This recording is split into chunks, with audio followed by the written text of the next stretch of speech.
Hey guys, I'm going to show you how to enable hardware acceleration slash GPU acceleration in Premiere Pro CS6. First, double check that you don't already have it available. Open up a project that you are working on and then go to the project and project settings and hit general. Once you click in there, there will be a button or area that says renderer towards the top. If it doesn't give you the option to change it or says software only, that means you do not have hardware acceleration or GPU acceleration available. So we're going to go ahead and fix that real quick.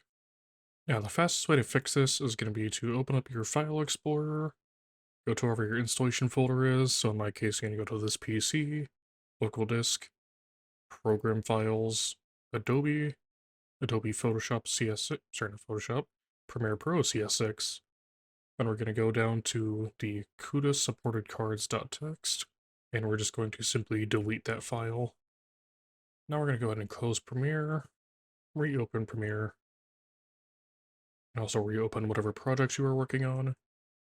Then just go back up to Projects, Project Settings, General. It should now allow you to choose Mercury Playback Engine GPU Acceleration or CUDA.